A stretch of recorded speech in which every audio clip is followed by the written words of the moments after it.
Bonjour à tous. Il se peut qu'en regardant les informations, vous ayez déjà entendu parler de l'acronyme CAC 40 ou bien CAC 40. Ce nom ne vous dit peut-être rien, et bien aujourd'hui nous allons essayer de découvrir de quoi il s'agit. Pour comprendre ce que c'est que le CAC 40, il faut d'abord s'intéresser à la notion de bourse. Mais alors, c'est quoi la bourse? La bourse, il s'agit d'un marché où l'on peut échanger des titres financiers tels que des actions, des obligations et des options. Les investisseurs vont acheter et vendre des titres pour pouvoir spéculer.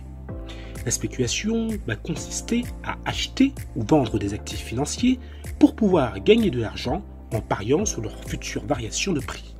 Les investisseurs peuvent aussi se couvrir contre les risques ou investir à long terme. Les prix vont donc fluctuer selon l'offre et la demande et les transactions sont souvent facilitées par des courtiers. La bourse permet donc aux entreprises de lever des fonds et offrir aux investisseurs des opportunités de placement.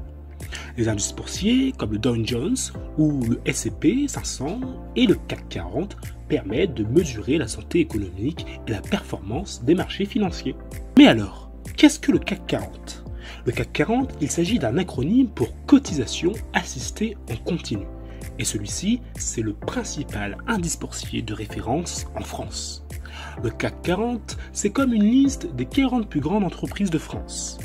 Il a été créé en 1987 et inclut des entreprises cotées à la Bourse de Paris, choisies selon leur valeur et le nombre de leurs actions échangées. Le CAC 40 fonctionne un peu comme une sorte de thermomètre qui permet de mesurer la santé de l'économie française. Celui-ci est donc mis à jour en temps réel pendant que la Bourse de Paris est ouverte. De ce fait, chaque entreprise sur cette liste a une importance différente selon sa taille. Plus l'entreprise est grande, plus elle pèse lourde avec le CAC 40. Enfin, tous les 3 mois, cette liste est révisée pour permettre de rester le plus fidèle à l'état du marché. Parmi ces 40 entreprises, on peut retrouver des noms très connus comme Total Energy, ou bien Sanofi, ou le grand constructeur Airbus. Ces sociétés sont les leaders dans leur domaine. Et leur performance affecte directement, de ce fait, le CAC 40. Et donc, si le CAC 40 est affecté, l'économie française peut être aussi affectée.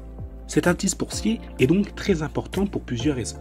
Il va permettre de donner une idée rapide de la santé économique de la France et aussi l'aide à des investisseurs à prendre des décisions. Les grands investisseurs, comme les fonds de pension ou bien les compagnies d'assurance, vont donc devoir le surveiller de très près, car la performance du CAC 40 peut aussi influencer la manière dont la France est perçue dans le monde. Comme tous les indices boursiers, le CAC 40 change tout le temps. Il peut être affecté par des conditions économiques mondiales ou bien des décisions du gouvernement, voire des événements internationaux ou des résultats financiers par des entreprises. De ce fait, une crise économique mondiale ou une innovation importante dans une entreprise du CAC 40 peut faire monter ou descendre l'indice boursier. Alors en résumé, le CAC 40, il est bien plus qu'un simple chiffre que vous voyez apparaître sur vos écrans à la télé. Il s'agit donc d'un indicateur crucial pour la santé économique de la France et donc un outil précieux pour les investisseurs. En comprenant mieux son fonctionnement et son importance, nous pouvons de ce fait mieux comprendre les enjeux économiques actuels. De ce fait, l'indice boursier est très important pour connaître un petit peu la santé de notre pays. Et bien voilà, tu sais tout sur le CAC 40. À bientôt pour une prochaine vidéo.